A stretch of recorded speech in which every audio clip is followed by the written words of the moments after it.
hold on. No more talking over there. The guys that know will lay Valentine's. Guess who's following me on Instagram? No more talking. We're in the midst. You're recording this? This is I've been recording for like 2 minutes, but you guys keep gabbing. Who do you got? Who's following you on Instagram? Boris the Bruiser? No. Duke Best. I got him. Let's hear it. Let's Duke Best. Let's hear the Hit a quote. Who's that kid ride for? What factory is he on? I don't know. What do you mean you don't know? It's your job to know. I love that part. God. That's Tony D, dude. That's Tony D, man. Dude, I was like, damn, Duke Best is, like, in my head, like, somehow he's a real person. Yeah. I'm like, dude, I made it. Duke Best is following me on Instagram. Gotta find out who that is. Because he's brilliant. Yeah. All right, where in Jersey did you grow up in? This is kind of like a ride interview I had a long time ago, the one called White Trash. Yeah. It took me like 3 takes. You guys just went through. Who were you doing the interview with? John Paul, Brad McDonald, might have been Moeller there, and I was so drunk I fucked up like 4 times. They had to redo it. So I smoothed out. I feel like that's where we're rolling tonight. Yeah, and 12 years sober, and I'm still gonna fuck up. Man. So you got into just riding freestyle through Freestyle Magazine? Well, yeah, freestyle I did, but I rode this BMX track called Braddock Park, BMX track up in North Bergen. A bunch of my old friends, and some of the POWs actually used to ride there. So, Like, who used to ride there? I believe Clymer went a few times, Brooks Manbeck, a couple of other dudes from the house. Sorry, I'm forgetting names at the moment, but That's okay. Brooks was one of the main dudes. Mulligan, Keith Mulligan used to go there. I didn't know any of them, but I know they used to ride that track. Did you race a long time? Did you turn expert or anything? I'd go there, and there was actually a berm that had a fence next to it, and I used to jump the fence because it just looked like it was something you could do and land flat ground, and I did while everyone else raced. Would you do it in a race? Yeah, I would, because that was the only way you could ride the track. You could only ride the moto. So riders ready, watch the lights. I'd be in like last place, and then I'd jump the berm. And then you get disqualified? I probably left or something usually. And so, yeah, you just started riding. Was there a big scene back then? I mean, No, I grew up with skaters, so I was the only BMXer in my crew. So, but we had a lot of guys that were like famous for that era of skateboarding, street skating, and stuff. So, like the guys I grew up with that live around here now, still skate vert, still do what they do, and those were the guys that were my motivation. So you still go out and get sessions with those guys? Not really, because they still skate vert, and I fear vert. Yeah. So, but I still hang out with them. Yeah. So you rode in Jersey for a while. I mean, it seems like when you think about Jersey, like half of all BMX pros have came from Jersey. I mean, it's like the state that's like produced the most like. And I don't know any of them.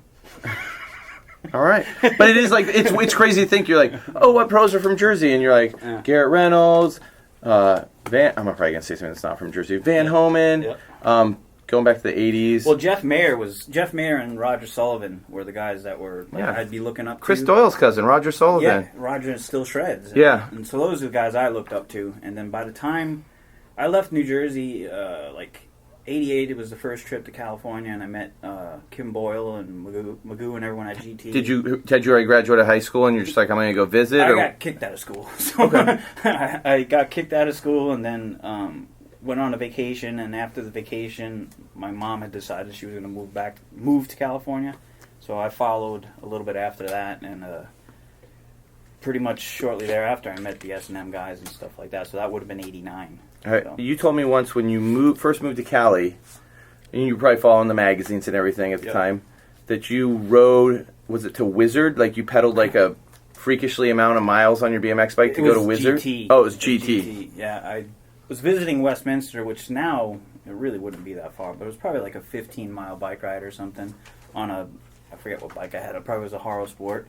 So I found the address in the magazine, was staying at my uncle's house, pedaled down to on the address that was in the magazine, and it turns out that warehouse where GT was, that day, Magoo, Boyle, Dave Clymer, John Paul Rogers, and a bunch of dudes were there riding Stonehenge.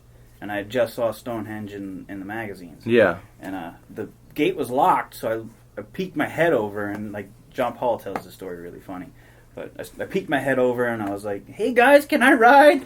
And they just immediately started making fun of me. And I believe it was John Paul was the one. Yeah, if you get a helmet. And I guess they didn't think I'd go get a helmet. So I pedaled 15 miles back, got my dyno helmet, and then pedaled back to catch the session. So I did all that in a couple hours. Got back, caught the session. They were like, "You really got a helmet." So they let me in. Yeah. And I schooled them. Yeah? No, I just rode and had a good time, and then for the rest of that week there, I rode with all of them. I went to the HB house where Moeller lived, but he was out of town or something, and that was where John Paul lived at the time. Ron Bonner was in town from at that time. He was starting UGP, so got to meet all them. Then went back to New Jersey, bought a GT Aggressor because Kim Boyle had the prototype, and I thought it was the coolest thing in the world. And about 6-7 months later, I came back out officially and moved. The whole time the whole time that you're back in Jersey, were you just thinking about moving back to California? Yeah, no. There was some Puerto Rican girl I liked, so so that delayed it a little bit. Yeah. I was 18. What are you gonna do? Yeah. And then was your mom living there Yeah, that they whole already time? came back. Yeah. They moved to California. It was like I grew up in New Jersey till I was 18. And then my mom and them moved out here, and I followed them shortly after. I stayed with my dad for a little while. So when you moved back, where were you based at in Cali? Huntington Beach. Huntington Beach? Yep, Huntington Beach. That's when I had to pedal everywhere because I didn't have a car. So I ended up getting to meet John Pova and Sean McKinney. So Pova have his dreads then? No, he did have his Soundgarden hair though. He had this big car and we'd go cruise. So I rode with him a lot. I rode with a bunch of other local guys, Alan Valek and Frank Hefner and stuff. And then I was all I wanted to do was ride. So, yeah. Like, I'd sometimes pedal up to this guy, Mike Tokamoto's house, who had, like... Toki. Yeah, Toki. I'd ride up to his house up in Redondo from Huntington Beach, which that was a pretty gnarly ride, just to go ride his ramp. Here's a question, though. Was Mike still riding a Visage at that time? No, but he still had a mullet. and he didn't toke at that time, so I never understood why he was called Toki. But you go and ride Toki's ramp? Yeah, I'd go up there and then... But he had that, like, it was just like an 8 or 7.5 foot ramp or something? It was an 8 foot, and actually both sides were different. I think one side was bigger than the other. So you had a few clips on it in some videos. Yeah, no, we had some amazing sessions on that ramp. And then a few years later is when RL's was built, the ramp... Over the pool? Yeah, that was... Sorry I'm stuttering so much. The ramp that was built over the pool was like 2 miles from Toki's house. So we'd go ride Toki's, then go ride that, and then ride whatever else. So you kind of just moved to California, like, it was like a super, like, influential time. You had, like, the POW house, Yep. You had... Which I never found. I didn't find the POW house until about a year after living here. Really? Yeah, because I didn't cross paths with any of those guys right away, and I already had met Dave, who, by the way, was killing it that week I was here.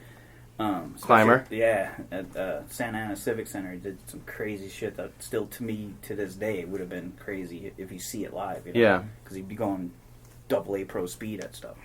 But, yeah, it took a little while before I actually got to meet them or get to hang out with them and stuff. And it was actually the Palm Springs 2 Hip where I caught back up with Dave. And then shortly after that is where I met Moeller and all that After he stuff. put his foot through the... No, ramp? that was La Jolla. Oh, La Jolla. I was already on S&M by that time. So, but you moved and it was like kind of like, that was like really the second, or, Well, BMX was pretty dead. It was dead, but it was like kind of the whole new school generation that was coming up then. It's now the mid school. Yeah, like guys that you'd call like mid school, Yes. You start riding with the S&M dudes on your Aggressor. Were you riding an Aggressor? I was riding the Aggressor, that broke. I had a Sport, that broke. And then I bought a PK from A1 Cycles, who just recently went out of business. Bummer, but... and then I actually got a couple of warranty PKs because of Todd Anderson, if I remember correctly. I know you spoke highly of Todd Anderson. I actually look back now at some of those guys and realize who were some of the biggest influences, and that guy's one of them. What did you sweat about Todd Anderson? Just a simple one-footer. just 1-footers, look backs, his street stuff where because I got a picture in BMX He's Plus. kind of an early street rider. Yeah, he'd do that foot plant, fakey, tabletop against the wall thing, and I learned that from him. And I, a couple of years later, got a full page in Plus doing it. Yeah. And it's fully what's the right word? I poached it from him. Yeah.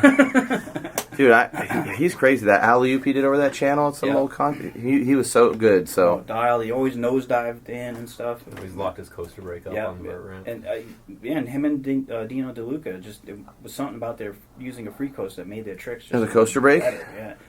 Yeah, coaster brake. So how'd you transition from breaking a bunch of PK rippers to? It was after the Palm Spring comp. We had these ramps called the H ramps, and actually I got to ride with Jess Darrenforth and Craig Campbell a whole bunch there. Sorry for the name drops. No, that's what we're here for. Drop the names. Yeah, that's the history. I got to experience some good history with. That was kind of like right before Campbell and Darrenforth kind of phased out a little, isn't it? Jess went into rollerblading and Craig went back home. I like how you said Jess went into rollerblading. Yeah, he's a good dude. I don't know. But yeah, fruit boots. But what are you gonna do? So you kind of rode with those guys, but yeah, the contest. Yep. The A-Tramps was our spot, so that kind of brought everybody to want to come ride that with us and stuff. Yeah. So then that led into me getting hooked up with S&M stuff because of Climber, and then that's kind of where my S&M history started. Pre-booze days and stuff like that. So were you even drinking or anything then, or you just? Oh no, I was straight edge till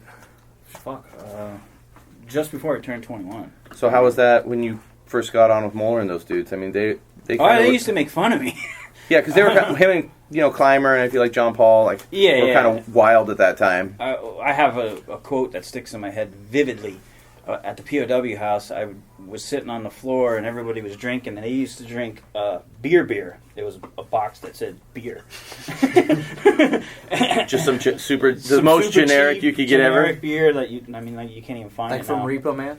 Yeah, basically, and that was a huge influence for those dudes. So anyways, I remember sitting down on the floor, and we just finished riding all day, and then those dudes were watching Beverly Hills 90210, because that was like the Wednesday thing, and they would drink and watch that show and laugh. And S&M dudes watching 90210? I'm throwing them under the bus, dude. Nice. Weekly, every Wednesday, 8, 9 o'clock, whatever it was. So I was sitting down, and then Moeller turns to me, he goes, with his weird bent finger, "What are you thinking about right now, Keith? What are you thinking about? You're thinking about riding. What tricks are you doing?" And he's just, I'm the fruity guy, so. But I don't remember what I said to him, but that's one thing that sticks in my head because I was definitely afraid to speak back then too. Yeah, which seem to be right now as well. Oh, you're good. But yeah, that was a vivid one of that one. And then probably a year later is when I started drinking. How were those early days in S&M? I mean, the first whole S&M team, you were kind of like that, just a little bit of that second gen on the early S&M team. I mean, You think John Paul and Climber and Crazy Red. Well, my history was probably the peak of Dave Climber's history. Yeah. So we went to travel a bunch for the King of Dirts, the early BS contests and stuff like that. So would you go to races with them as well? Yeah, remember we'd go down to Grands Oklahoma for the stuff. Grands for that stuff, and We'd always see then you guys ride the there. King of Dirts, and that usually came after Scrap, so we'd drive down from Scrap, and that was always an adventure. I mean, one year I remember coming from Paul's house, I believe it was that the year the brakes were out on my car? Yeah. And I had a Volkswagen Rabbit, beat up 79 Rabbit, and Big Island, Dave Climber, and myself were needed to get back to California from Oklahoma, and that's a 22-hour drive.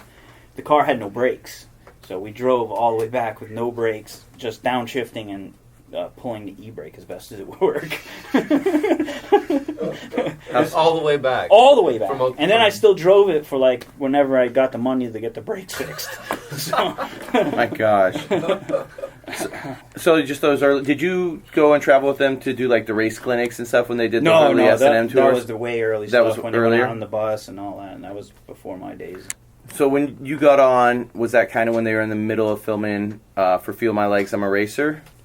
that just kind of happened. I mean, any of those videos really just happened. Steve Emig was always around filming stuff. Yeah. And Was it the same time when he was filming for the Ultimate Weekend? oh shit, damn! Talk about throwing him on the bus.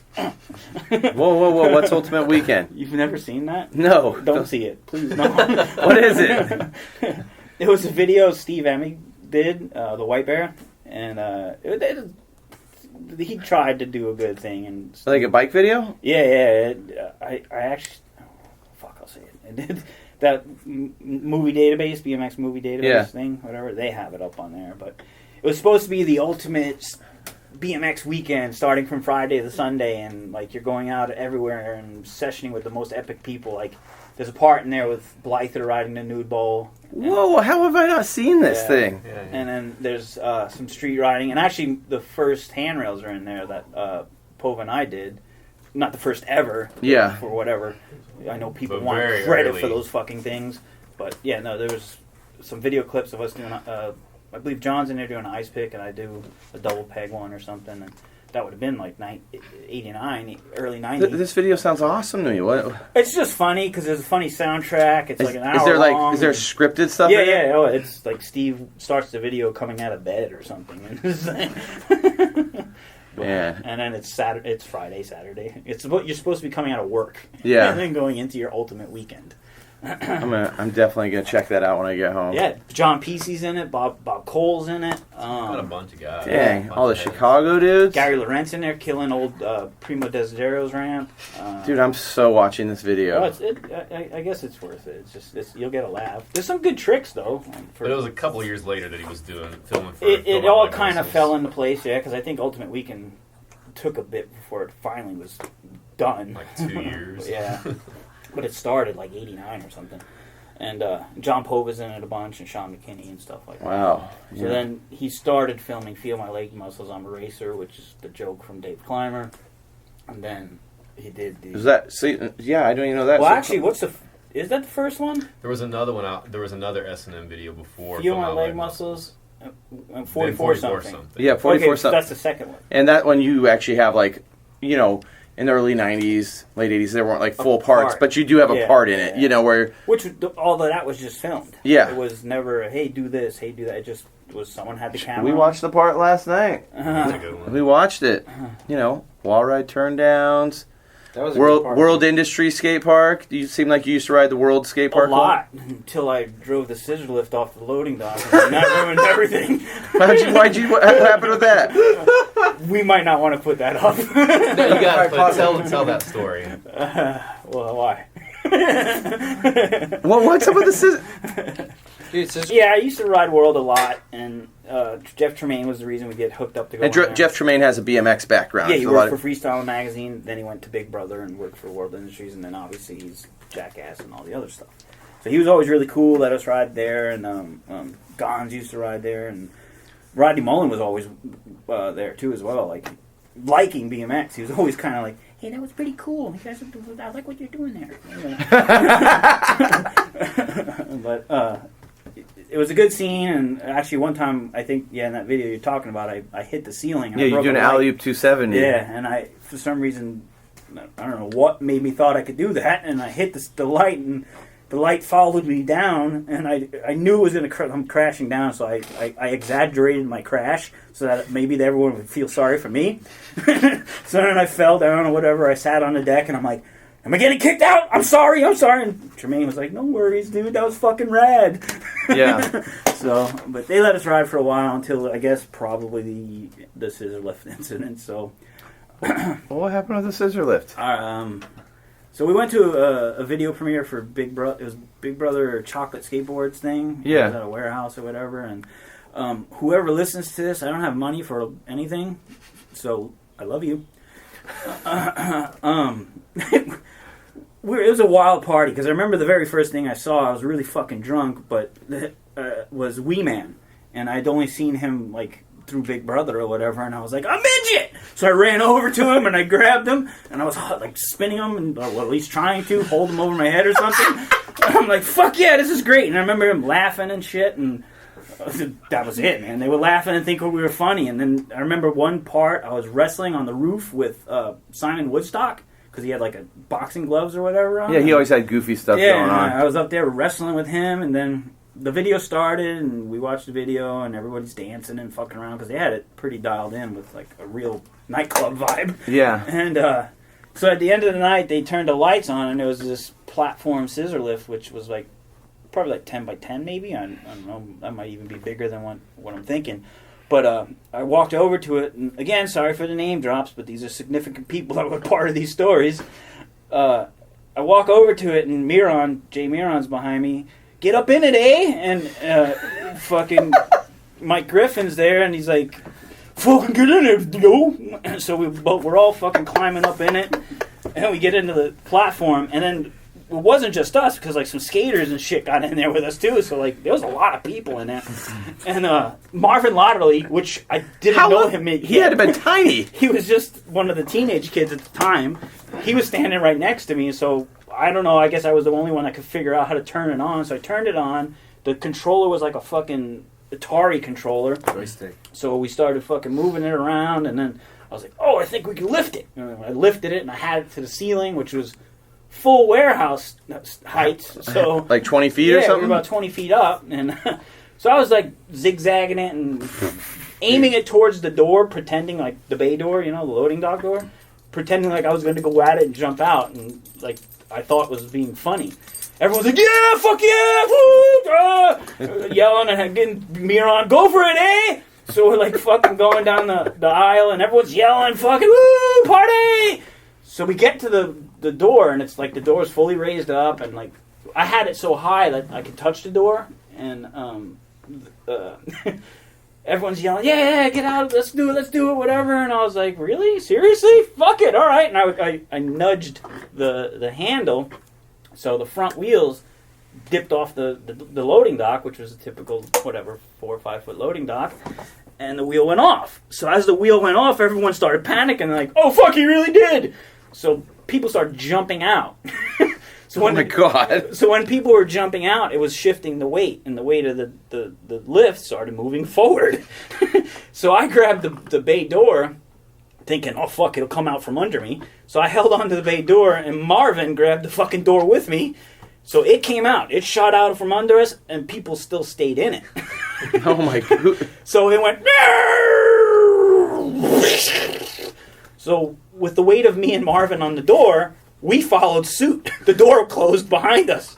So we held the door, and that hit the ground, and the door, I don't know how Marvin got out of the way, but the door shut on me. So I was like half in, half out.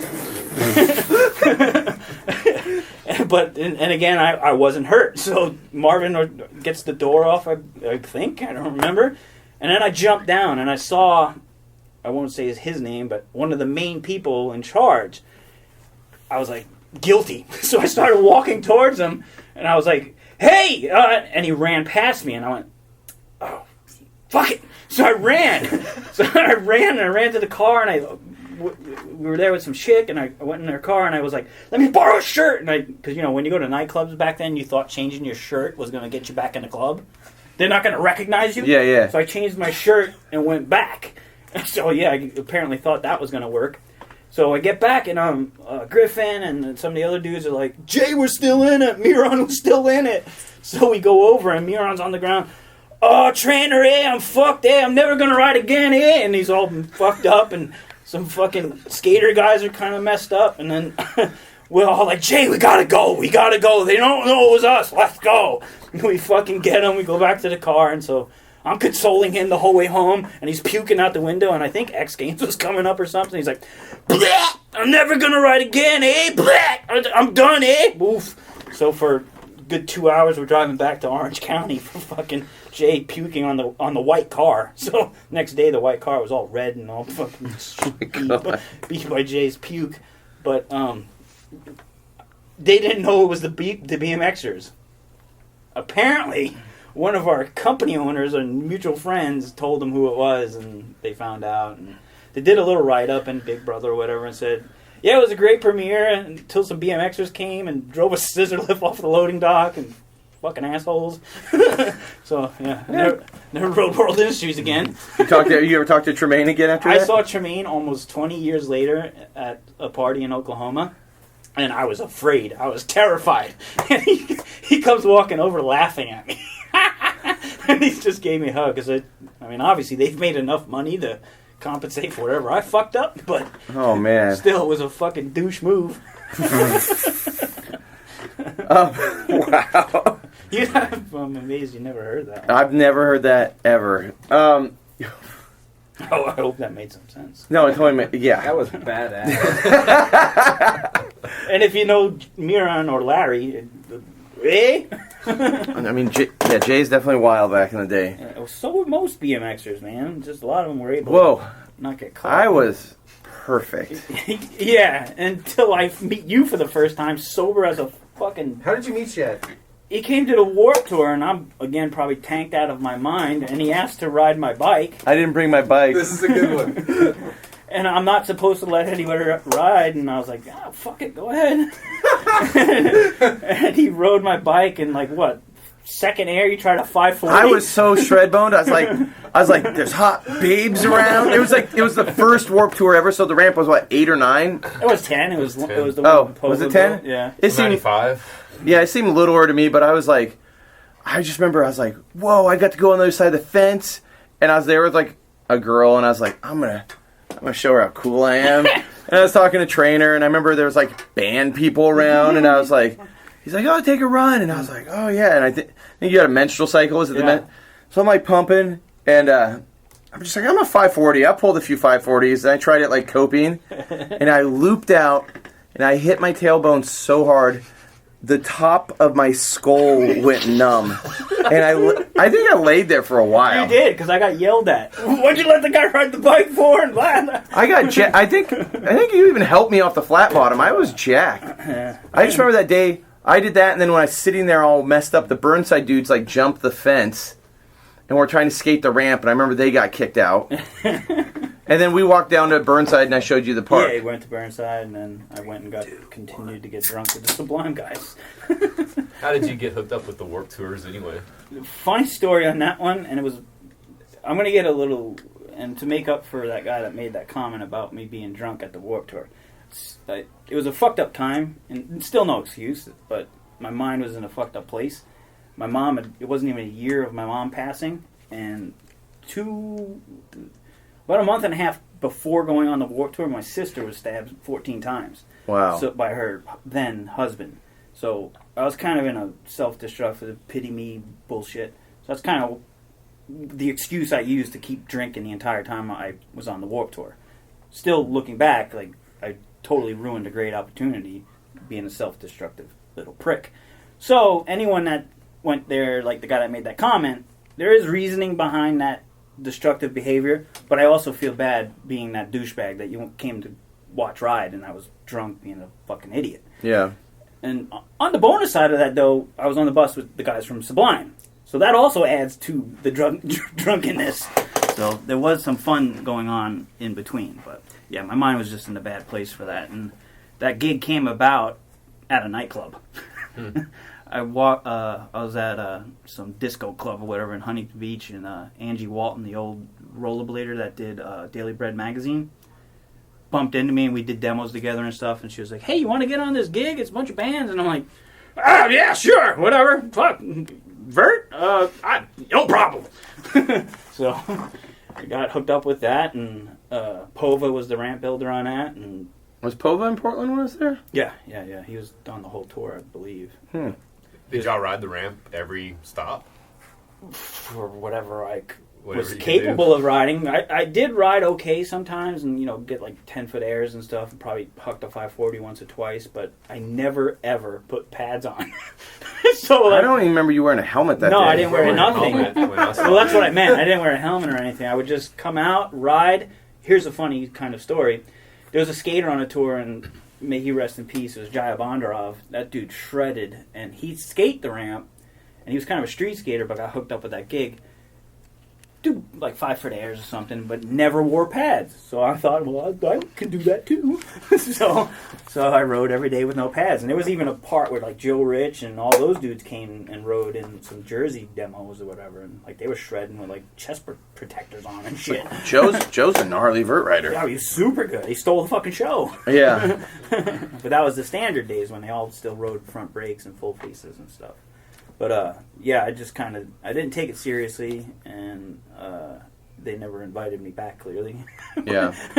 And then they had Birdwell after that, so that must have been even crazier. Well, and Dave Tom was on that, and I've heard it's pretty bad when Dave Tom sounds like he's the sense of reason on the trip. Like Dave's like, well, yeah, we were in this situation, and I was the voice of reason to get us out of it, and Dave's just loose as all can be, you know. My voice of reason was the Sublime guys who got kicked off the tour, who got arrested, but they were always the guys that were helping keep me in line at times.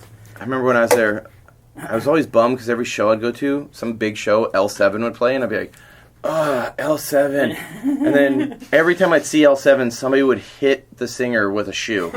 Like, I've seen them 3 times, not even trying to see him, and every time somebody would hit the lead singer with a shoe. And she'd like freak out, and I'm like, why does this happen every time?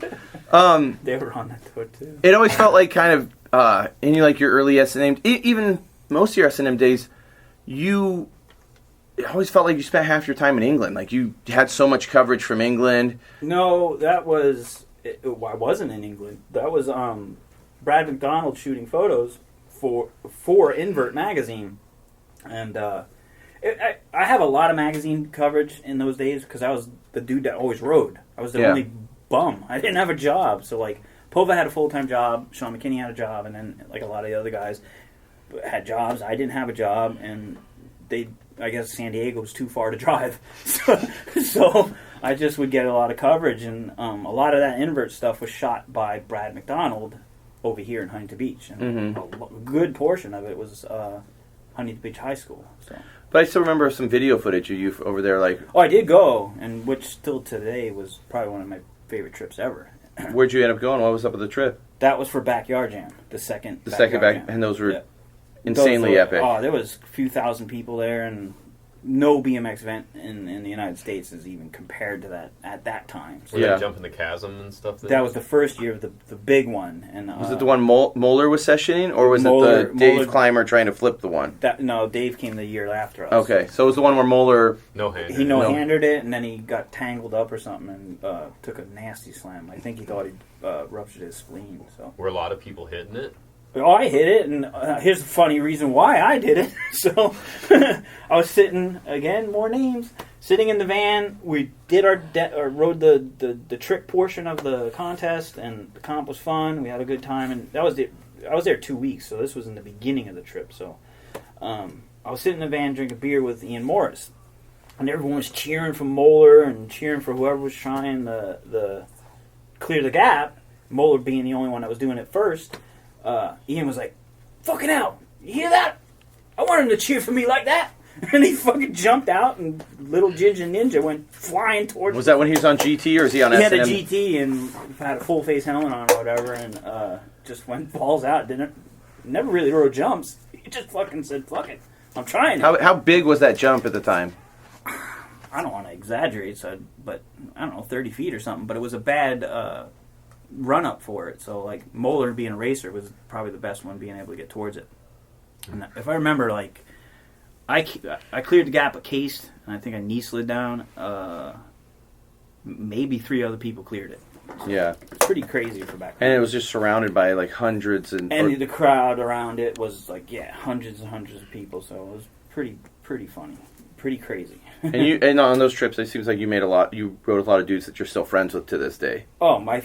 Well, first and foremost, I had the honor of being around Jerry Galley, who, oh my gosh, to me, is probably the most underrated rider ever and unknown rider ever. Yeah. I think he's by far the best rider I ever came across.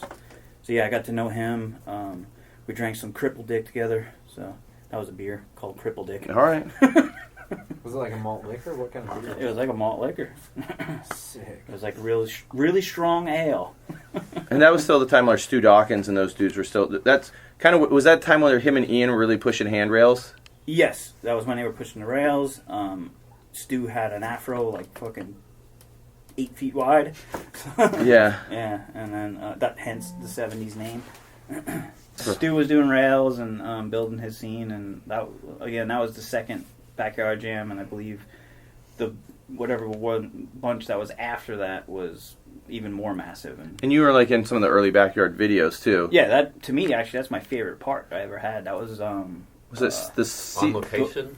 No, Behold the Wonders That Never Cease. Yeah, I was like, dang, this name's really long. I'm trying to remember it. And it was a Bad Religion song that I forever couldn't find, but I finally have it thanks to fucking iTunes. Evan over here, I know, has a question for you. What do you want to ask him, Evan? Compared to the progression of street riding, where did the progression of jumping, going high, riding big ramps, Meaning that big gap. big dirt jumps, bigger jumping items? Street was progressing in its own way. Yeah, probably in a street wasn't as big yet then, and then was we were still coming out of the late '80s. So this is like 92, 93, right? Yeah, that was '92, I think. Yeah, '92, because it was the second one, so whatever year that one. The first year was McCoy and Fuzzy, and then the next year was Moeller and myself. Yeah. That right there. Basically, what I'm getting at is like, I guess in the dudes were roasting ramps. Like they kind of had a ramp and a box jump. That's what you guys were riding, and you guys were going and doing all kinds of crazy stuff. Shad posts crazy photos on Snakebite. Right. But where did these big gaps start? Well, you guys had the big ramps, and then anybody who modern day looks at like the old skate parks, you see like a crazy pool that's super deep and a full pipe, and you're like, okay, you guys are at the limit. You're at a very high level on that. Like jumps.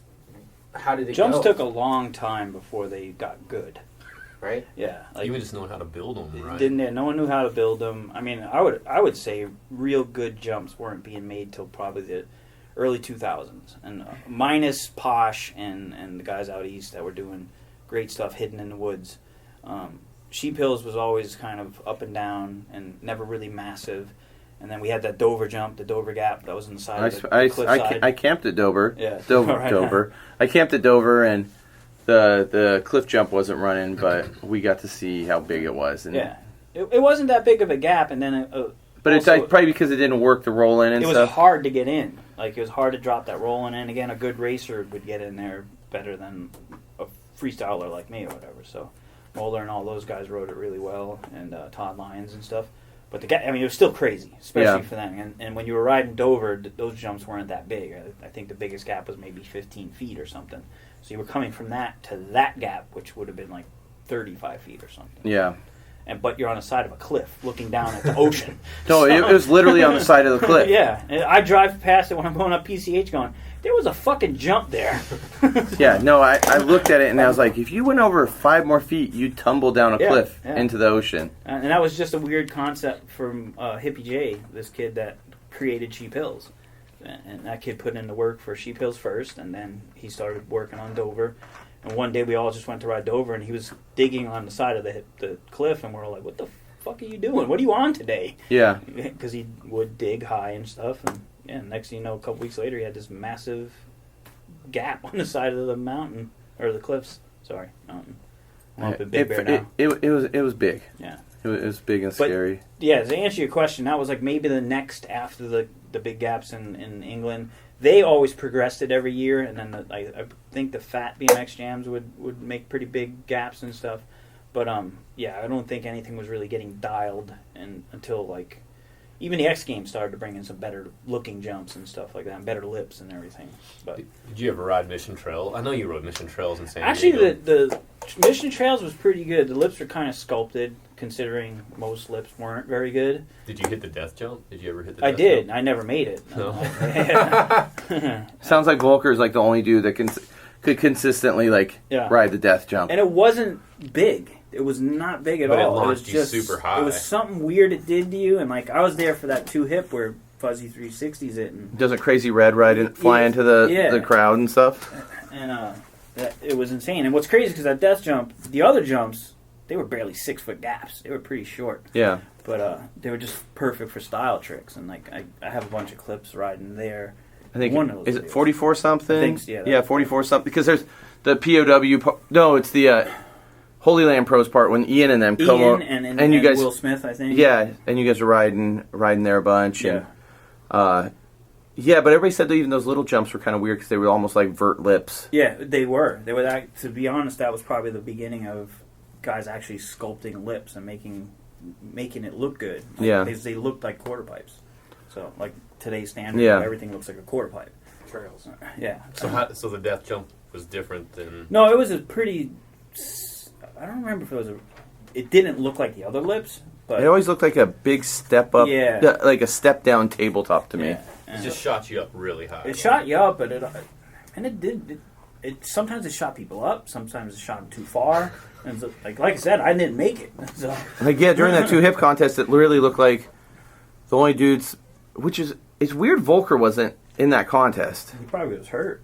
but it almost seemed like Moeller and Hoffman were the only ones like really getting over it, Yeah. doing stuff, and then it just seemed like McCoy was just shit crazy that day, just hucking himself to just Well, to they no didn't end. know how to do flips yet, and Matt was breaking them in at that point. And, yeah. McCoy tried He one. grizz-aired like straight up, and I tried to flip like that once at this fly-out jump in Ocean View, and I just was like a 8-foot grizz-air to my back. Yeah, that contest definitely seemed nuts. It seemed like right after that early '90s part, like where you had stuff in 44 something. How did you end up running into Dave Perrick and doing? You guys did Dirty Deeds. Dirty Deeds and then S&M BMX Inferno. Yeah. I hate that video. You hate that part. I hate it because I got hurt, and then That's like one of my favorite parts of you. But you had messed up your shoulder by then. no, that was I had my shoulders already been messed up. It was the first time I hurt my knee, and I tore where it was like the MCL or something like that. But Yeah. that was my first real big mind fuck for injuries. So how did you run into Perrick and end up filming for? He moved out here. He moved out here. Him and his wife Linda at the time, and they lived in Long Beach. And he just clicked with all of us. We knew him for the comps and Yeah. homeless days and stuff like that. And we just all rode together. Was that the first time you film? Like you're like, I'm gonna kind of film for a video? No, not really. Dave was pretty good about. I never was good at that. I was never good at filming, specifically going out and filming for something. Dave would just kind of like wing it, and just let me ride, and he'd film it, kind of a thing. Yeah. So, I mean, there's definitely probably times where I redid something for him, but yeah, he was pretty easy to work. I mean with. At that time, because he learned more after. It seems like with all your parts, like that one's like kind of the epitome. Like, it was my peak. yeah, like all the stuff's good. You're right. I think that's one. You're riding Toki's ramp a bunch. You're riding RL stuff, which boys. it's kind of like one of the first times you saw people riding really tight transitions. Like RL kind of had a messed up ramp where you were doing really what you'd consider like a punk wall, that one side wall. Where you're doing ice picks and toothpicks. No footers And out of them. I kind of feel like you kind of were coming into your own on your style at that time. You were riding mini ramps a little more, I always felt more slashy than, you maybe towards a Kurt Schmidt or the Midwest dudes. You're doing like a little skater influence. Yeah, you do like fast no foots out instead of stalling it out. You're hitting like steeper trannies. Well, I rode with PC a bit too back then, and I'd have to say PC was an influence, man, and still to this day, that guy's one of my favorite riders. Cool. So he definitely had an influence on. Did you ride Chris Day back then? It seemed like he had I that. rode with Chris at RLs quite a bit, and he seemed like he had a slashy style too. Honestly, when I got to ride with him, I forgot how important of an influence he was on me, because I was already kind of coming into my own, and probably arrogant, and forgot like how important that he was to what I was into. But yeah, I think my style was quite a bit like his. And Chris Day was doing like with the bash guard, he was doing like lip slide to 180s and stuff. Back then, was he doing disaster to him? But yeah, he was reverting him back. Even on like big, like on 8-foot ramps, big spines. He was doing them at that Life's a Beach spine ramp and stuff. And then he's probably the first to ever really try a handrail. And he tried sprocket grinds down handrails. What, 89? Yeah. Well, no. Oh, man, like I remember there was a Spike photo of him trying one down. It would have been 89. I wanted to say earlier, that's why. Earlier. And then I remember there was footage of him peg stalling fences in the late 80s. From ditches and peg stalling the fences. Yeah. No, he's a pioneer that definitely doesn't get any credit. Yeah. Oh, do you remember that Life's a Beach ad of him doing the sweeper on the spine? Yeah. We're still trying to mimic that shit. Because he flew into him. He'd fly into him, and then like his foot would dangle off like a knack, and he'd get him back in. Remember on that spine was like 6 on the Life's a Beach ramp? Yeah. Coping to coping. That's pretty crazy for back then. So, still talking about that part, your ender in that part's, for everybody that like was, at that age where they're watching like Dirty Deeds, you do you do the ramp to ramp jump, Yeah. Can you take us through Copeland wants to know how much money it was. Yeah. Can you take us through that day? Yeah. Dave was filming that day, and like I had that ramp really dialed, so I just was pretty confident on anything I did there. Had you jumped the ramp before at all? No, never. And that was just kind of like this little sub box thing or whatever we would ride. And this dude, what was his name? Big Mike. He was like the ultimate fan dude. He'd hype everyone up and stand there and cheer everyone on, and he was always fun to be around and stuff. And he was like, "I'll bet you some money you can't jump from that ramp to the other side." And it was the quote that's being filmed was said after he already told me to do it. So they filmed him saying that quote. I went up on the deck to do it, and I totally thought I was going to crash. I had no belief that I was going to make it. So I remember doing it, and I'm pumping out of it to try to clear that gap. So I pumped out of it, got all sideways like I knew what I was doing, landed, boom. I was like, oh shit. And Foster and Luana and everyone's cheering, and I was like, wow, I can't believe I made it. So I turned around, went back up onto the deck, and then I literally thought, and I used to have kind of the mentality of if I didn't get hurt when I was riding, that meant I wasn't trying. So okay. I lived that way for a long time, and So I made that, went on the deck, and I was like, all right, I'm going to try a 360. What the fuck? And I used to have the McCoy philosophy.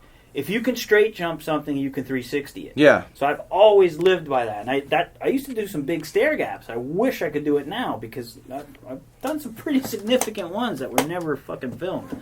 So, yeah, if anything was straight jumped, it was going to get 3'd.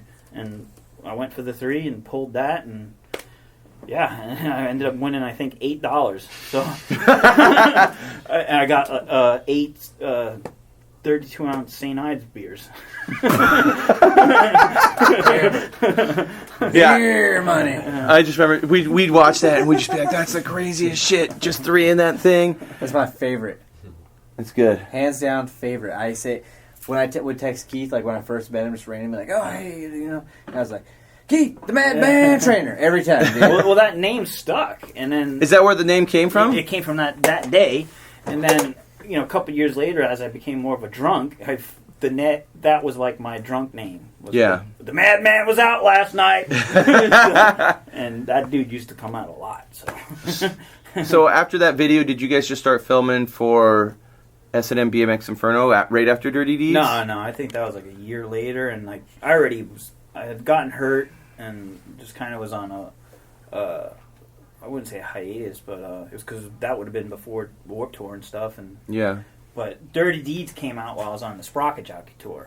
Yeah, Dirty Deeds came out in 94? Yeah, 94, and that was when Menstural was starting to get done. No, Dirty Deeds was 94, and BMX Inferno was 5. Yeah, okay. Yeah, and so remember we'd watch it, and like Style Cats came out at the same time, and it was like, to me, it was like East Coast versus West Coast, like. Well, I mean, Inferno had some pretty amazing stuff. Oh, with yeah. The boy and Brian. And you want to talk about the boy? I mean, that's about the time you started riding with Mike Achenbach? Yeah, that's fine. Yeah. Well, to kind of let people know where the joke of the name of the boy came from, it was Moeller and myself. We knew him from the race because he used to race and stuff, and at Cold Canyon and Orange or whatever. So Moeller knew him and knew he had a ramp, heard he had a ramp. So we got his address or somehow, whatever, and a bunch of the POWs, and Chris and I went up there, and I went to the door with Chris, knocked on the door to ask if we could ride the ramp. So right as he knocked on the door, he couldn't remember his name. So his mom came to the door, and he just went, "Is the boy home?" And that was it. It just stuck from then on, and he kind of became my little protege. And how old was he when he first started riding with you guys? Like 14 or something. Yeah, 13 or 14. Yeah, 13, 14, and then she used to pay for rental cars and flights so that I would take him to comps. Yeah, because he was definitely. I mean, other than like maybe Mira and maybe a few guys in the 80s, like maybe Evan Krakow, he was like for the early 90s. Maybe like that first kind of child, where there's those really young proteges that you're like, definitely was. You're like, oh, this dude's gonna do it, and I feel like maybe it was Mira before him, Eben, maybe Scotty Freeman, those dudes. Rooftop. Oh, and Rooftop, yeah. And Rooftop and him had a really solid rivalry at that time. But they were they like really good friends at the time too? No, not at all. Rooftop was very competitive, and so was the boy, but the boy was a little more low key. Rooftop is Rooftop. Yeah. But now they're like the best of friends, and that's how I ever hear anything about the boys. Rooftop still gets to hang out with them and stuff like that. So he had what? It was a 6 to 7 foot mini in his backyard? I think it started out as a 6 foot, and then it ended up being a 7 foot with an 8 foot extension. And I rode it a couple times. That was amazing. Right? It was it had a good transition on it, but that thing was in BMX Inferno a lot. There's a lot of clips. Deeds. It's in Dirty Deeds as well. Is it in Dirty Deeds? Yeah. On my parts in the beginning. Yeah, I just remember there's a lot of footage of Fids. Fids Kane killed it. Who else was over during that time? Fids definitely killed it, and a bunch of people. Yeah. I think a lot of people kind of maybe even forget about how good Mike Achenbach was. Oh, he was a competitor, like with himself. He used to ride by himself. He'd come home from school, do his crazy algebra homework and whatever, because he's a brilliant kid, and then would go ride the ramp and practice. That was really the first time I saw him. He came out and rode that ramp. We went over there with Brian Martin. Yeah.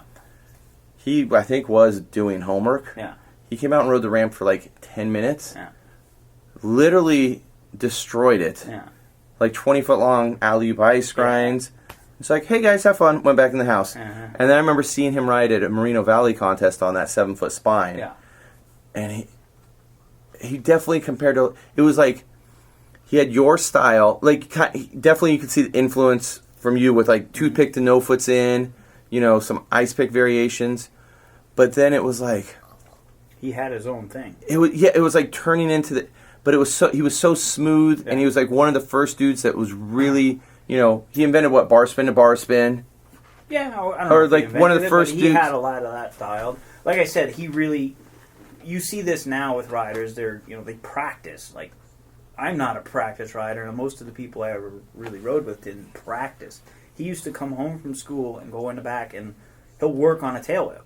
Start it out as a fly out, and then try to do it as a low air, and then take it up to go a foot out, and et cetera, et cetera. Yeah. And that would be his weekly goal. And in a week, he had the best tail whips you ever saw in your life because he worked at it, and like that was his ethic, and that's how kind of why he's so successful in life, because he does a lot of animation for Pixar or something like that. Yeah, he was only pro for what, 2 years, 3 years, and did he kind of pull out at 17, 18? I think so. Yeah, I think he ended up snowboarding or something. Was pro at that, and then he turned pro at the last BS contest right before ESPN took over. Yep. He rode in the first X Games too. Yep. The dirt comp.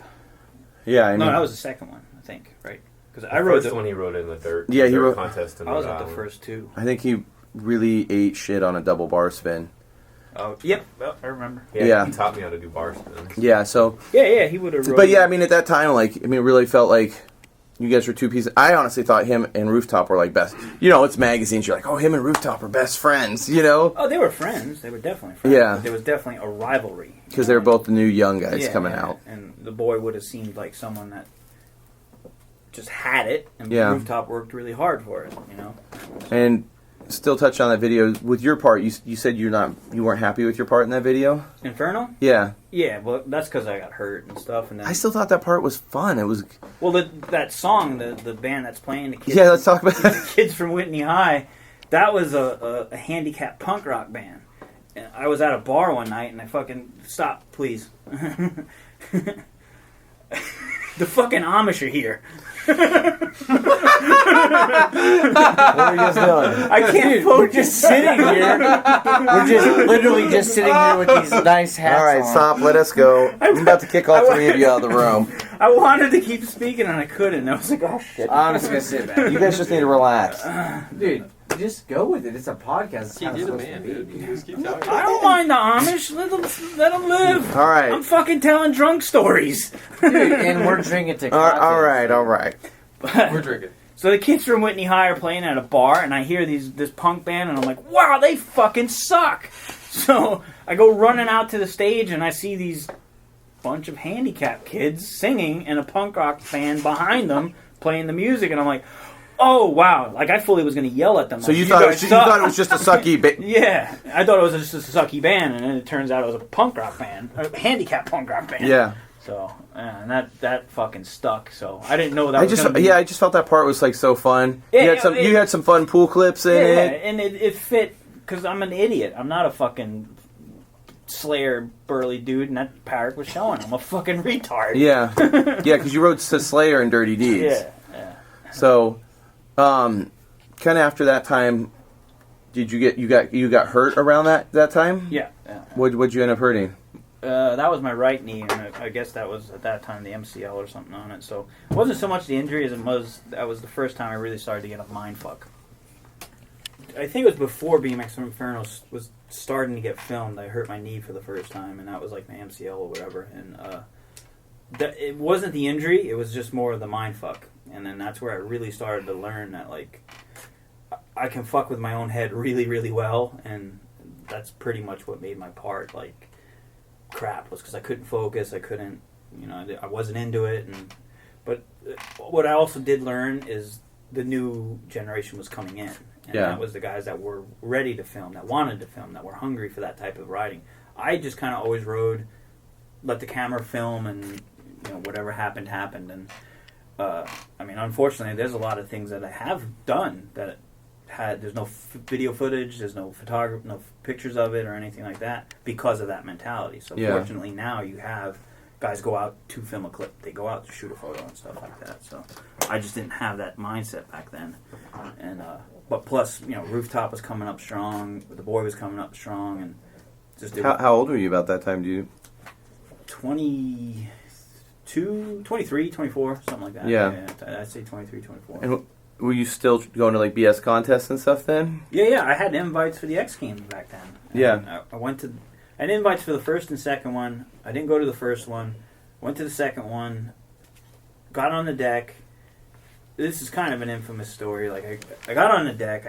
I couldn't handle the cameras. I think that Parnell guy or someone was like, I never really experienced TV stuff before, and like they're supposed to know stuff about you, and they give them bios, and then they come over to you to talk to you like they had been your best friend for 90 years or some shit.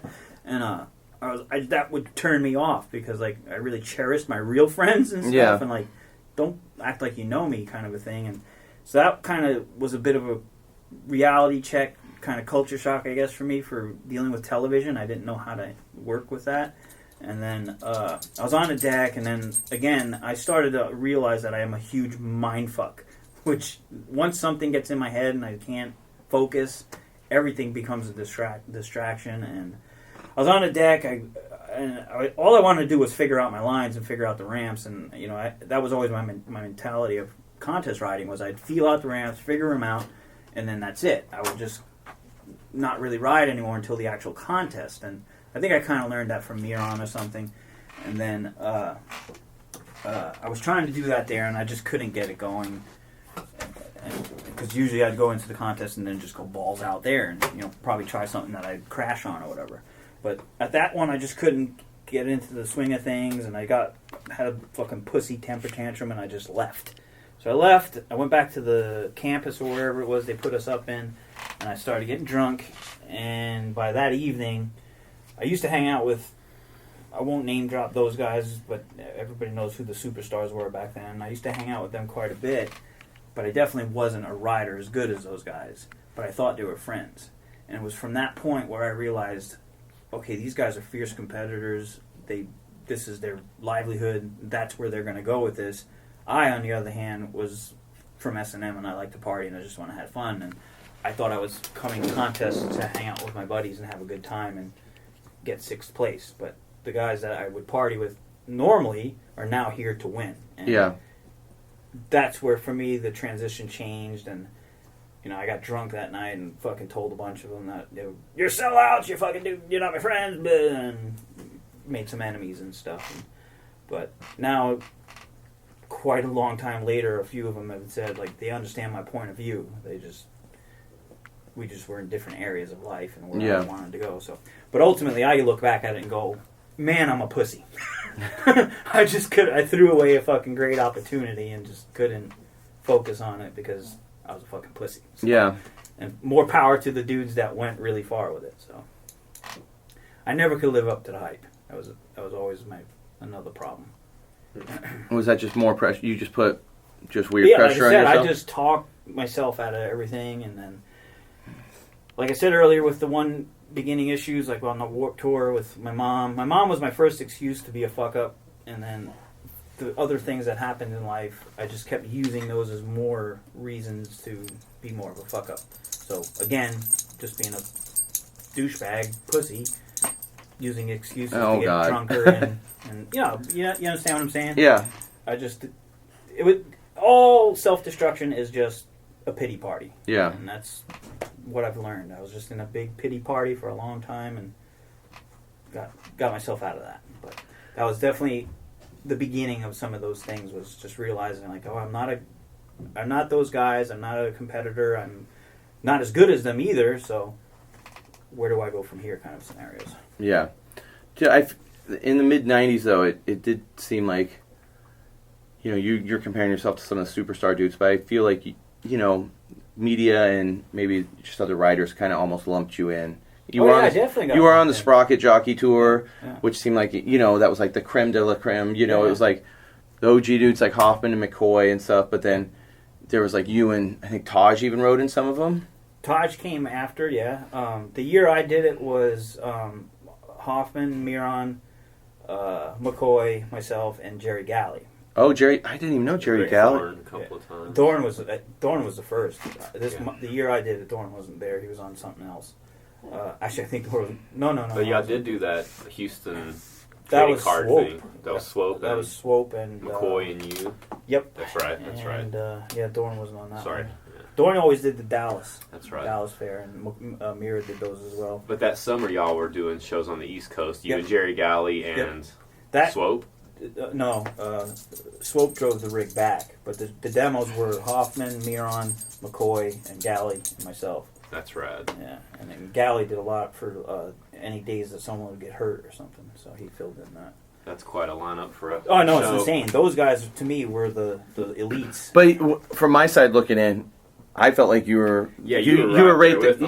And you may not see that, but from my side, I'm like, Keith, I mean, to me, it's like the time you were like the number one dude on S&M. And S&M, now we're all around, we know how companies work, but at that time you're like, it's S&M, it's such a big company.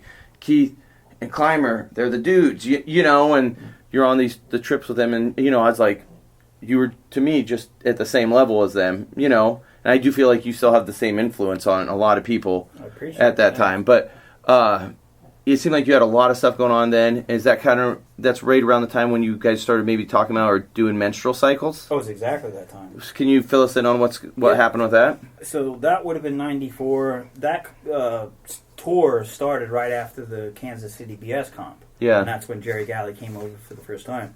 And that's how he ended up getting hooked up on the tour. He just came in with everybody and went on the tour. And we went all over the East Coast on that. That was when Menstural Cycles was already in motion to get going. Was that supposed to be a separate company? Yeah, that was going to be its own separate thing from S&M, and it started out as the frame, fork, and stem deal with potential of being my own little company. And, yeah. Chris always said it would be like maybe like my bread and butter when I don't want to ride anymore. And I was always stuck in my head that 30 was the cutoff with BMX. Yeah. Couldn't have gotten that any further wrong. But I just insisted 30 was the number, and I guess that was our generation that we thought, we weren't going to be able to ride in our 30s because that was supposed to be so fucking old.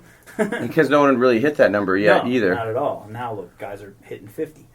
But, so I was kind of the backup plan, and Chris did a lot of work to, make that happen, and John Pova helped me design that frame. And did you take inspiration from like a VDC? Yeah, VDC was... It came directly from the VDC. it was the same thing, and no one had ever done that. And by that point, VDC was 15 years prior to Yeah, I didn't even know what VDC was at the time. Yeah, so, and that was just kind of Pova's idea of being a strong head tube, because head tubes were ripping off back then, and then bikes were getting overbuilt back then. So I always wanted to ride a Challenger, and Chris wouldn't let me ride one because he knew it would break. And I just wanted to try and make a light but strong frame, because at that time, initially the heaviest fuck was going to be my thing, and that thing just sucked. And that was kind of like a take on the standard lengthy or whatever. Yeah. And so with the Menstural Cycle, we tried to make it light, and we had the dropouts on that bike, which on that frame, people still talk shit about how it should be upside down, mounted upside down. Yeah, they look like upside down dropouts. Yeah, and I agree, but those were the dropouts from the heaviest fuck. They were just leftovers. Yeah. So Muller, being Muller, used every penny and didn't want to waste something and used it on that bike. But yeah, we kind of had an idea for a smaller dropout. The wishbone back end was meant, we thought, would be stronger, and at that time it was going to be a pierced top tube wishbone, so like it would come down in the back like the Bennett frames did. Yeah. But at that time, the builder said that wasn't possible, so which clearly it became possible.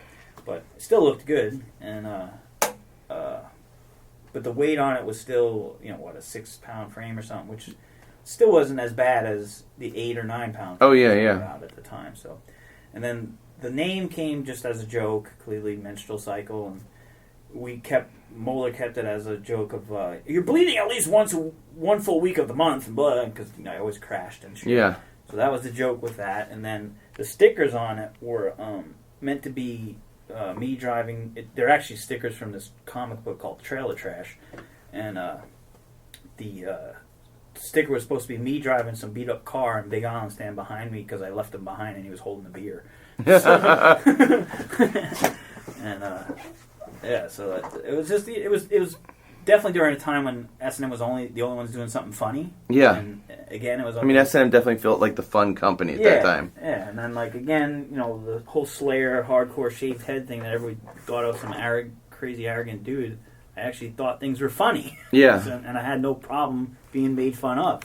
So that's kind of what that came from. So, and then I didn't put enough effort into it. And How many batches of those frames did you guys do? Do you know? man, we were talking about it recently, and it has to be somewhere around 200. So not very many. Yeah, and I got paid a couple of times. I think it was like a couple of batches of 50 at a time or something. Yeah. And they had them on display at one of the inner bikes and stuff, so it was legitimately trying to be something. But I was really hard to get a hold of. I was traveling quite a bit, and basically Moeller was just like, you know what, fuck this, and let me focus on something that's someone's going to put effort into. So, because I definitely didn't. Did you, when you thought about it as being your own company, was there ever a point where you were thinking about putting somebody on the team? Oh yeah, fuck. Man, Josh Heino was a name that I was. Oh wow.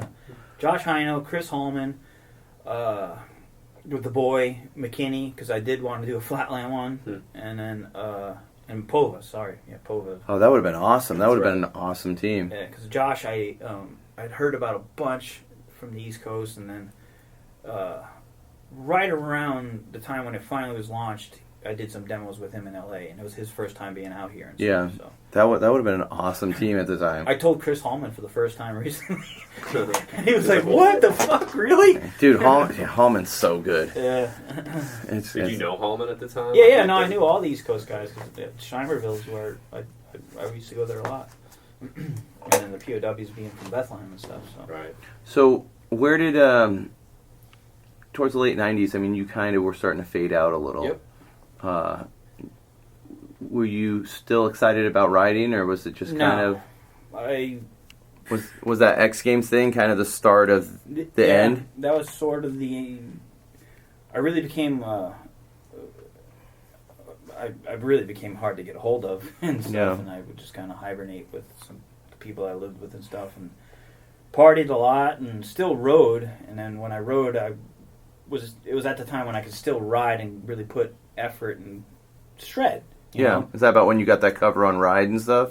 Yeah. And I think I knocked myself out that Kelly's day. Bowl or something? Yeah. I think I got my shorts stuck in the handlebar. Good old baggy shorts.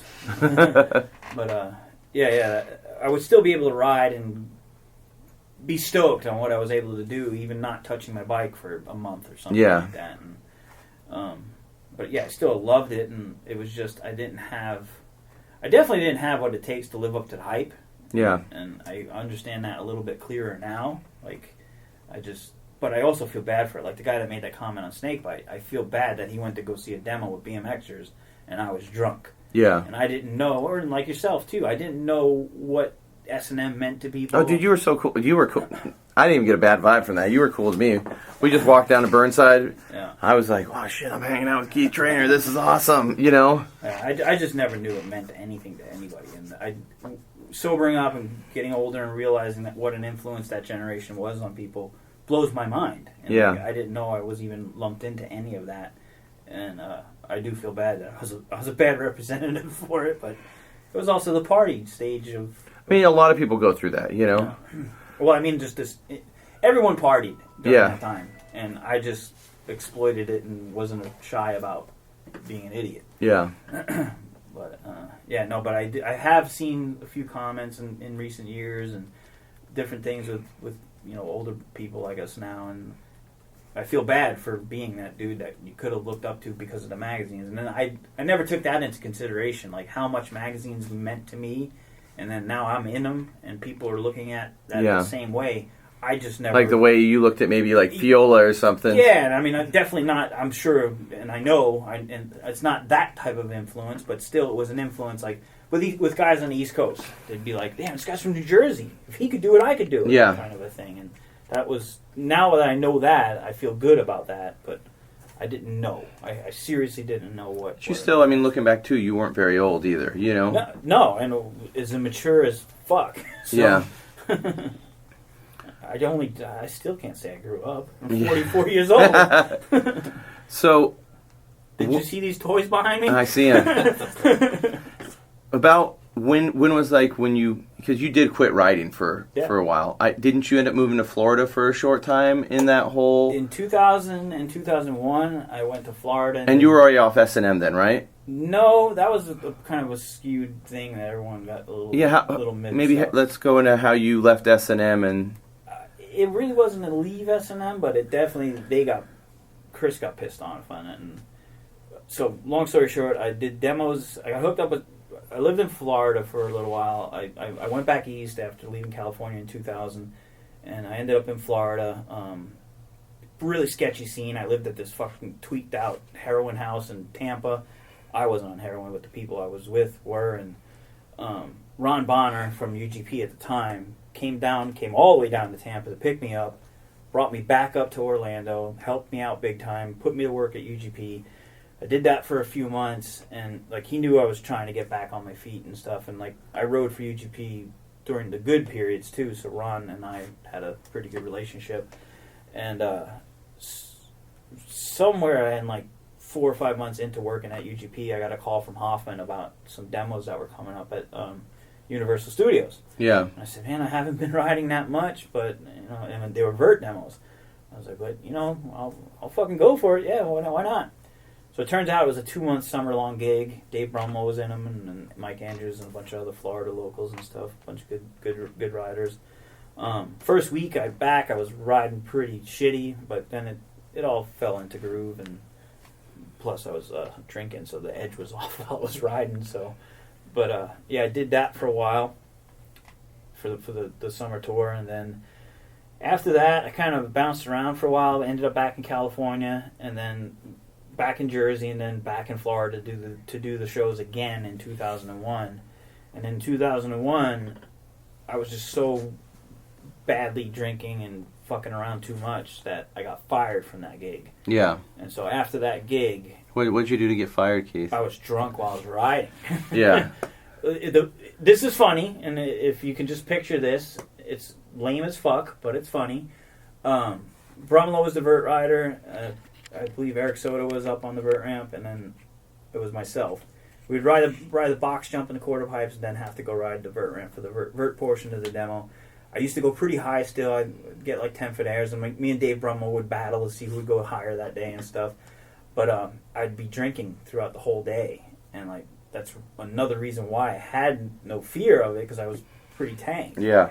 So the joke was you could smell me when I was in the air. To smell the fucking buzz through the air, and still to this day we joke about that. But I just kept doing that too much, and they were just like, you know what, you're out of here. And then when that happened, I realized, all right, this is it. I pretty much burned my last bridge. But back while the first year was going on, back to you asking about what happened with S&M. What happened, I didn't quit S&M. Brian Castillo started Volume, and I didn't have a bike for the shows. So Brian hooked me up with a kit, and I used it for the shows. Wasn't a team rider, and he was actually trying to help me get my shit together. Yeah. And so it wasn't a leave or a malicious thing on my part or anyone's part. It just was a bike that I had to ride in the demos. But when I came back to California and I had that bike, it pissed off Moeller, it pissed off Troy McMurray, and everybody that thought I was a lifer. And, I mean, really at that point I was already kicked to the curb anyways. Most of it was by my own doing anyways. So it wasn't really that I maliciously left S&M or something like that. So I still kept getting bikes from Brian. And then even after I got fired, Brian still kept trying to help me out. And long story short, if you guys know some of the history of shit, I started fucking up so bad, I didn't ride anymore, and pretty much everyone in California hated me.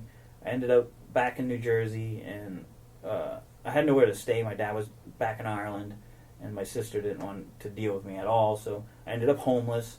When I was homeless, I was still drinking and partying, and went into a Salvation Army to ride out the winter is what I thought I was going to do, and I ended up staying there for a year, fully sobering up, realizing, oh, this ain't so bad. Went into a halfway house, saved some money, and then helped restore my friend's attic in New Jersey. And I moved in there.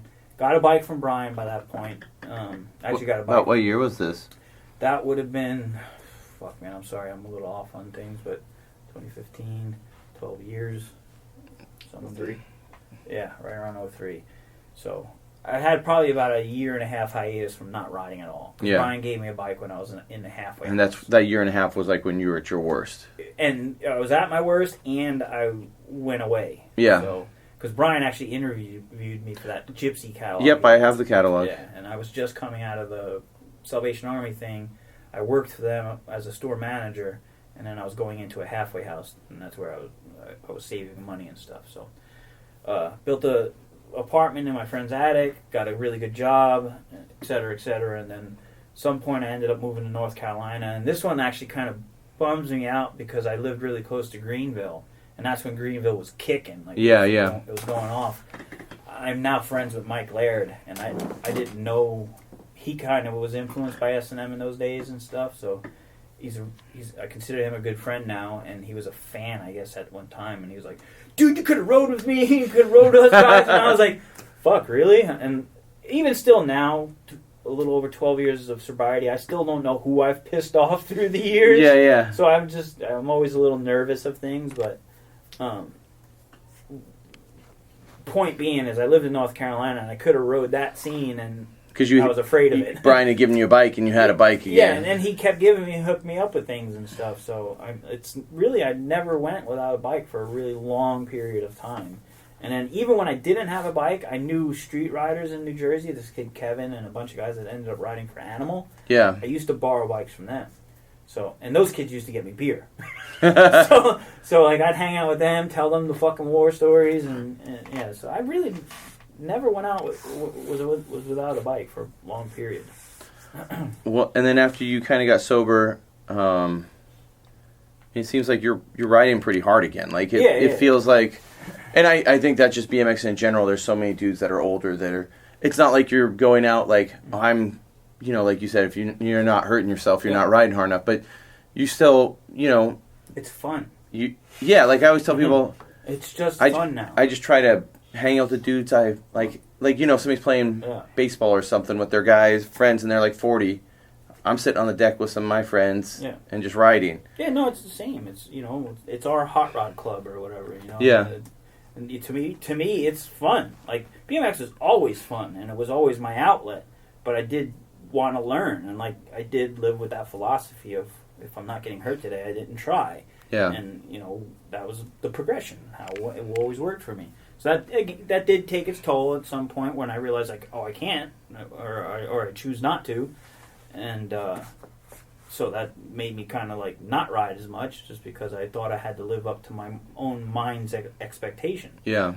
I don't do that anymore. I just have fun now, and then if I go out and get a GoPro pic, I'm stoked. Yeah. Whatever. I'm just I laugh with the guys I ride with, Sean Yarl, Brian Castillo. We just laugh and have a good time and make fun of each other. It seems like you're riding with like Jarl a lot. Yeah. And you guys go way back too, don't you? Oh, it's super way back, 25 years or so. And honestly, that guy is the motivation for what I do now, because he just loves to ride. Yeah. He has no industry connection. He has no bullshit. He has no Coke bottle glasses anymore. No. I don't know how he has contacts that work that strong, but he clearly can. They work for him now. But yeah, no, he's a great dude. Jarl's awesome. He'll do anything for you, for anyone. So. He's awesome. It seems like you kind of you're in kind of a new little scene down here where it's like you and Sean, like you said, Brian, and nowadays with Instagram, people are following that, and it's like, it does seem like you guys are riding just as much as you did back in the day, and it's definitely fun to see that stuff, Yeah, thanks. And I mean, it's guys like you that motivate it too. Matt Copeland is a huge motivation to me. It's all guys that are getting older that enjoy riding their bikes. And I guess something too that I never realized is it is therapy.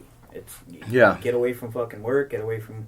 Even though I'm immersed in business of BMX all day, every day, I can still go out and ride my bike, and it's a reminder of why I love what I do. Yeah. And, even if I just get a can foot plant for the day, I'm stoked. Yeah. And I mean, I'll still try things, and I keep talking myself into wanting to do a little edit, but... I do the same thing. I'm like, and then you're like... Why? You're like, I was having fun just sitting around, but... I'll talk about it. I was going to do a decent handrail for my 44th birthday, and it was going to be an homage to, I hope that's the correct word, to John Pesci, because it was the one that he got the cover of Ride magazine. Oh, wow. So I went there. That was my first Ride magazine. With his big Jinko jeans. Yeah. Sliding down the thing. I lived across the street from that fucking rail for 2.5 years since I've lived here. So I go out finally one day with Cooper Brownlee from Colony, and I'm like, I'm going to do this rail. I need it for my 44th birthday. Let's fucking go. We go there, and it's capped. Oh, man. So I haven't done my 44 rail yet. So, and I've been trying to play off the 44 something thing. So I've been hashtagging that 44 something. That's good. Well, how do you feel with things? You feel like everything's kind of came full circle, and I have no fucking complaints. I'm sitting here talking to you right now, and life is decent. And I feel like I was able to redeem myself from all my mistakes, and now some crazy Australian Clint Miller trusts me with his business. Yeah, and you guys go shred together. Yeah, that dude's another motivation. He's 41 years old and killing it. Oh, he still rides at full pro level. Yeah, no ass kissing, Miller. I'm just fucking saying the truth. But yeah, no, he kills it, and that's motivation right there. And we're running a decent business, and I'm having fun. It's a lot of fucking work. Yeah. I'm having fun. You guys are doing good things. My old lady, Wendy, is my warehouse worker, so I can crack the whip. Is there anything you want to maybe touch on before we close it up or anything? It sounded gay. You're right, it did. Well, I don't know. Let's just go. Is there anything? Did we forget anything? Do you think? Yeah. I think I made an ass out of myself enough. No, you're fine. You're good. Well, cool. Thanks for doing this, man. No, thanks for just doing what you're doing in general, because it's awesome to bridge that gap between the youngsters that are not going to listen to this podcast. But well, there's so many people out there. It's fun to just hear stories and talk about it, and I'm just excited to come down and talk to people that I always looked up to, and I'm do jealous. stuff, and then you just talked to Pete, and fucking Dave. Yeah, no, You did Bob Harrell? Bob was busy this week, so yeah, hopefully sometime in the future we can do that. But Dominguez. Yeah, it was just fun. Just there's somebody out there that might still ride. He's got a family and kids, and he's gonna be excited to hear the story, and that's why I'm excited to do it. So. Oh, I appreciate it. Thank you very much. The next time you do a group one with all the good guys. Yeah, I mean, one day we'll figure it out. I mean, these are just like the first ones. We'll sit down and maybe we'll do some with a few dudes, or if it's just let's just talk about this tour with these dudes. Like probably be fun to sit down with you and John Paul or something. Oh God, that would be funny. So he'll steal the show because he's good at verbal warfare. Is there any advice you would give anybody out there that's listening to this? Anybody that is starting riding or drink that's all still the fucking riding? beer you can get.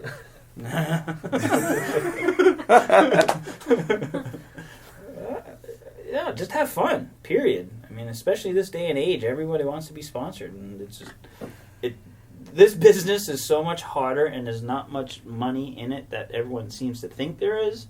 Just ride your bike, and if you're that good, you'll get noticed. And something that a lot of the companies, including what I would look for for the guys at Colony, is just good people, down to earth riders that are just genuinely good, humble riders. And talent is almost a second thought now because there's so much good talent. So now you're just kind of looking for someone that meshes with your brand or with your team or whatever. That's just kind of how I look at stuff. That's cool. Well, thank you. I mean, you guys did so much for me this week, so thank you so much, buddy. I appreciate it. Thank you. Sorry, that was Thank you so much. I know I stole your car. I know, it was good.